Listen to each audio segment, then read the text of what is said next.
श्री स्वामी समर्थ। माझ्या सगळ्या गोडताईंचं, मैत्रिणींचं आणि स्वामी भक्तांचं माझ्या या यूट्यूब चॅनलमध्ये स्वागत आहे। आजचा दिवस तुम्हाला सुखाचा, समाधानाचा, आनंदाचा आणि भरभराटीचा जावो हीच महाराजांच्या चरणी प्रार्थना करते आणि आपल्या याच्या नवीन व्हिडिओला सुरुवात करते। तर बघा, उद्या आहे शुक्रवार 16 ऑगस्ट आणि या दिवशी आलेली आहे पुत्रदा एकादशी आणि ही एकादशी भगवान शिवांना समर्पित असलेल्या श्रावण महिन्यामध्ये आलेली आहे। महिन्यामध्ये अनेक सण आणि उपवास येतात, यामध्येच पुत्रदा एकादशी आलेली आहे। ही एकादशी श्रावण महिन्यातील शुक्ल पक्षातील एकादशीला पाळली जाते। या एकादशीचं व्रत केल्याने सौभाग्य, सुख, समृद्धी आणि शांती लाभते। खास करून संतान प्राप्तीसाठी आणि पुत्रप्राप्तीसाठी ही एकादशी अत्यंत महत्त्वाची मानली जाते। हे व्रत पाळल्यामुळे भगवान विष्णूंचा आशीर्वाद मिळत असतो। श्रावणामध्ये हे व्रत केल्यामुळे भगवान शिवांचा देखील आपल्याला आशीर्वाद मिळत असतो। पुत्रदा एकादशीचे व्रत केल्याने मनुष्याला संततीचं सुख प्राप्त होतं। असं म्हणतात की हे व्रत पाळल्याने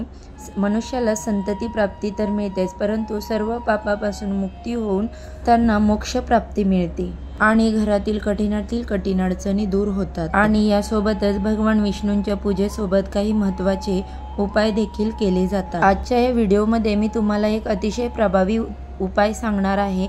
उद्याच्या आलेल्या पुत्रदा एकादशी दिवशी सकाळी अंघोळीच्या पाण्यामध्ये ही एक वस्तू टाकायची आहे। ही वस्तू टाकल्याने मनातील कठीणातील कठीण इच्छा पूर्ण होते, जीवनातील सर्व अडथळे, अडचणी, दुःख दूर होतात, नकारात्मकता दूर होते, शत्रूंचा त्रास दूर होतो, आपल्या घरामधील दारिद्र्य दूर होण्यास मदत होते। असा हा उपाय मी आजच्या व्हिडिओमध्ये तुमच्यासोबत शेअर करणार आहे, त्यामुळे हा व्हिडिओ तुम्ही स्किप न करता शेवटपर्यंत जरूर नक्की बघा आणि माझ्या चॅनेलवरती जर पहिल्यांदा नवीन आला असाल तर चॅनेलला सबस्क्राईब करून बाजूला असणारे बेल आयकॉन क्लिक करा, त्यामुळे माझ्या चॅनेलवरती येणारे नवनवीन व्हिडिओ, माहिती यांचे नोटिफिकेशन अगदी तुमच्यापर्यंत सहज पोहोचेल आणि तुम्ही एक पण व्हिडिओ मिस करणार नाही।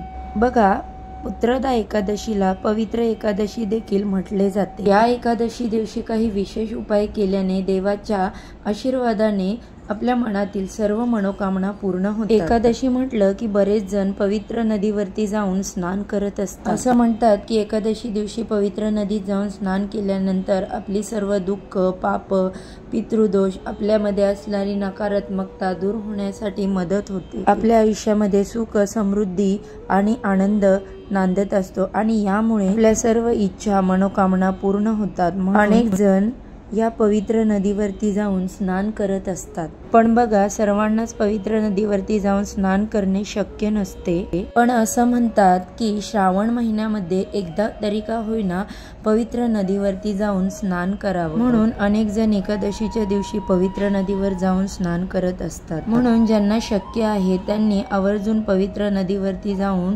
स्नान करण्याचा प्रयत्न करा। पण ज्यांना शक्य नाही त्यांनी घरच्या घरी अंघोळीच्या पाण्यामध्ये ही एक वस्तू टाकून स्नान करा। हे स्नान केल्याने तुम्हाला पवित्र नदीवरती स्नान केल्याचं पुण्य प्राप्त होईल आणि तुमच्या जीवनातील अनेक समस्या देखील नष्ट होतात। बघा, तुमचा एखादा शत्रू असेल, त्या व्यक्तीमुळे तुमचं कोणतंही काम होत नसेल किंवा प्रत्येक कामामध्ये ती व्यक्ती आड येत असेल, तुम्हाला तो शत्रू माहिती असो किंवा नसो, परंतु या एकादशीच्या दिवशी हा उपाय केल्याने त्या शत्रूच्या त्रासापासून देखील तुम्हाला मुक्तता मिळू शकते। बघा, तुम्ही एखादं काम करताय परंतु त्या कामामध्ये तुम्हाला यश मिळत नसेल, कितीही मेहनत केली तरी तुम्हाला त्याच्यापासून जे फायदा मिळणार आहे तो मिळत नसेल, तुम्ही खूप मेहनत करताय, कष्ट करताय, परंतु त्या मेहनतीला, कष्टाला नशिबाची साथ मिळत नसेल, लक्ष्मी स्थिर राहत नसेल, तर या सगळ्या कारणांसाठी हा उपाय तुमच्यासाठी योग्य ठरू शकतो। उद्याच्या एकादशी दिवशी तुम्ही हा जर उपाय केला तर तो लक्ष्मी प्राप्तीसाठी देखील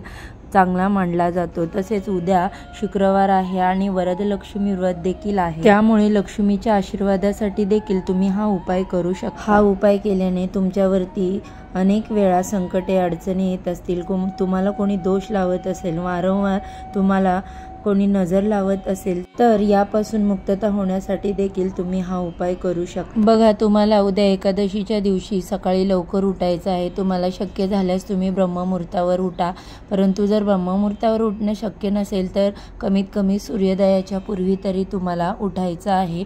उठल्यानंतर सर्वप्रथम तुमच्या बेडवर बसूनच तुम्हाला दोन्ही हात पुढे करायचे आहे आणि त्यानंतर त्या हाताकडे बघून हा एक मंत्र तुम्हाला पठण करायचा आहे। कराग्रे वसते लक्ष्मी, करमध्ये सरस्वती, करमुले तू गोविंद प्रभाते, करदर्शनम। हा मंत्र मी वरती स्क्रीनवर दिलेला आहे, तो तुम्हाला पठण करायचा आहे। तुम्हाला उद्या जर हा उपाय नाही करायला जमला तरी चालेल, परंतु हा जो मंत्र आहे तो तुम्हाला उद्या सकाळी उठल्याबरोबर अवश्य म्हणायचा आहे। हा मंत्र इतका प्रभावी आहे की आपला पूर्ण दिवस चांगला जातो। आपल्या हातामध्ये सर्व देवांचा वास असतो। सकाळी आपल्या हातामध्ये सर्व देवांना पाहून आपण हा मंत्र पठण केल्यामुळे सर्व देवांचे आशीर्वाद आपल्यावरती राहून आपली सर्व कार्य सिद्धीस जातात। हा मंत्र म्हणून झाल्यानंतर तुम्हाला अंघोळीचं पाणी काढायचं आहे। हे पाणी थंड असावं। जर तुम्हाला थंड पाण्याने आंघोळ करायला नाही जमत असेल तर तुम्ही कोमट पाणी घेऊ शकता। आता या पाण्यामध्ये तुम्हाला सगळ्यात पहिल्यांदा आणि महत्त्वाची वस्तू टाकायची आहे ते म्हणजे गंगाजल। कारण तुम्ही पवित्र गंगेवरती जाऊन स्नान करणे तुम्हाला शक्य नसेल तर हे गंगाजल टाकल्यामुळे पवित्र नदीवर स्नान करण्याचे पुण्य तुम्हाला प्राप्त। त्यानंतर अंघोळीच्या पाण्यात दुसरी वस्तू म्हणजे तुम्हाला हळद टाकायची आहे। हळद ही अत्यंत प्रभावी मानली जाते, कारण त्यामुळे तुमच्या कुंडलीतील गुरुग्रह जो आहे तो अगदी प्रबळ बनतो। आपल्याला प्रत्येक कामामध्ये यश मिळते, कठीणातील कठीण इच्छा पूर्ण होते। त्यानंतर आपल्याला तिसरी वस्तू अंघोळीच्या पाण्यात टाकायची आहे, ती म्हणजे तुळशी पत्र। या दिवशी एक तुळशीचं पान आपल्याला आवर्जून अंघोळीच्या पाण्यामध्ये टाकायचं आहे। तुळशीला माता लक्ष्मीचं प्रतीक मानले जाते। जेव्हा आपण अंघोळीच्या पाण्यामध्ये तुळशीपत्र टाकतो तेव्हा आपल्यामध्ये असलेली नकारात्मकता दूर होते। आपली जवळती जर वाईट बाधा असेल तर ती दूर होते।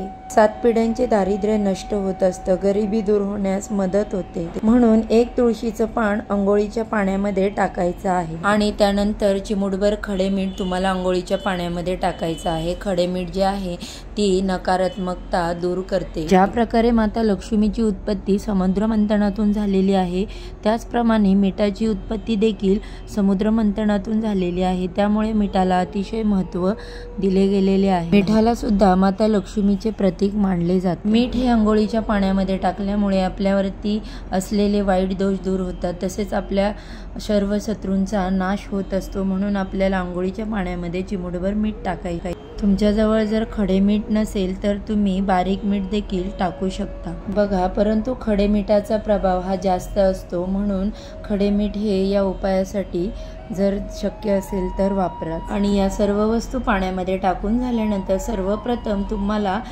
पाण्याचा पहिला तांब्या आपल्या उजव्या खांद्यावर टाकायचा आहे, नंतर डाव्या खांद्यावर आणि त्याच्यानंतर आपल्याला डोक्यावरून पाणी घ्यायचं आहे।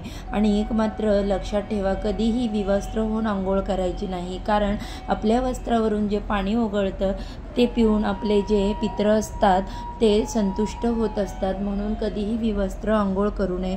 आंघोळ करताना तुम्हाला ओम नमो भगवते वासुदेवाय नमः या मंत्राचं पठण करायचं। तुमचं स्नान झाल्यानंतर स्वच्छ वस्त्र परिधान करून तुम्हाला तुमच्या देवघरामध्ये असणाऱ्या भगवान विष्णूंची पूजा अर्चना करायची आहे। जर तुमच्या घरामध्ये भगवान विष्णूंची मूर्ती नसेल तर तुम्ही बाळकृष्णांच्या मूर्तीला देखील अभिषेक करू शकता। तर हा अभिषेक तुम्हाला गंगाजल, त्यानंतर पंचामृत किंवा चंदन मिश्रित दुधाने केला तरीही चालेल। या दिवशी अभिषेक झाल्यानंतर भगवान विष्णूंना तुम्हाला पिवळी मिठाई अर्पण करायची आहे, पिवळी फुले अर्पण करायची आहे, त्यानंतर तुळशीपत्र देखील अर्पण करायचं आहे। पण एक लक्षात ठेवा, उद्या तुळशीचे भगवान विष्णूंसाठी निर्जरी व्रत असते, त्यामुळे तुळशीपत्र तोडू नये, ते तुम्ही आदल्या दिवशीच आणून ठेवू शकता।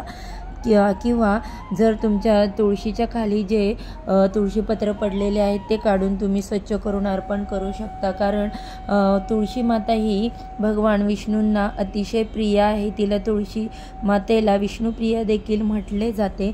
जर शक्य असल्यास उद्याच्या दिवशी तुम्हाला हे एकादशीचे व्रत करायचे आहे। हे व्रत केल्याने तुम्हाला जर संतान प्राप्ती होत नसेल तर हे संतान प्राप्तीसाठी अतिशय महत्त्वाचे व्रत मानले गेलेले आहे। किंवा पुत्रप्राप्तीसाठी देखील हे व्रत केले जातं आणि जे बघा ज्यांना मुलं बाळं आहेत त्यांनी देखील हे व्रत केलं तरी चालेल, कारण आपल्या मुलांना चांगलं आरोग्य लाभावं, त्यांची सर्व कार्यामध्ये प्रगती व्हावी, त्यांच्या मनातील सगळ्या इच्छा पूर्ण व्हावे यासाठी देखील हे व्रत केले जाते। आता ही पूजा करून झाल्यानंतर तुम्हाला एका वाटीमध्ये गंगाजल घ्यायचं आहे। ते गंगाजल तुम्हाला तुळशीपत्राने किंवा एखाद्या फुलाने किंवा आंब्याच्या पानाने सर्व घरामध्ये शिंपडायचं आहे। आपल्या घराच्या मुख्य दरवाजावरती आपल्या सर्व घरामध्ये तुम्हाला हे गंगाजल शिंपडायचं आहे। त्यामुळे आपल्या घरातील नकारात्मकता दूर होते व सकारात्मकतेचा प्रभाव मोठ्या प्रमाणावर आपल्या घरामध्ये होतो आणि आपण जे पण सेवा करत असतो किंवा पूजा करत असतो त्याचे फळ आपल्याला अत्यंत मोठ्या प्रमाणावर मिळते।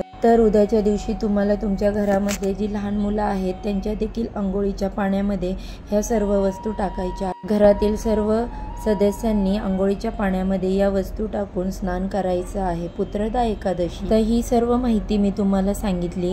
ही जर माहिती तुम्हाला हेल्पफुल वाटत असेल तर माझ्या चॅनेलला लाईक करा आणि ही माहिती तुमच्या मित्रमंडळी परिवारांसोबत शेअर करा, जेणेकरून त्यांना देखील ह्या माहितीचा उपयोग होईल आणि त्यांच्याही आयुष्यात असलेली नकारात्मकता दूर होऊन त्यांचे सगळे दोष दूर होतील आणि त्यांना देखील पुत्रप्राप्तीचा किंवा संतानप्राप्तीचं सुख मिळण्यास मदत मिळेल। तर चला तर आजचा व्हिडिओ मी इथेच संपवते। उद्या आपल्या अशा छानशा माहितीबरोबर व्हिडिओ बरोबरती भेटूया।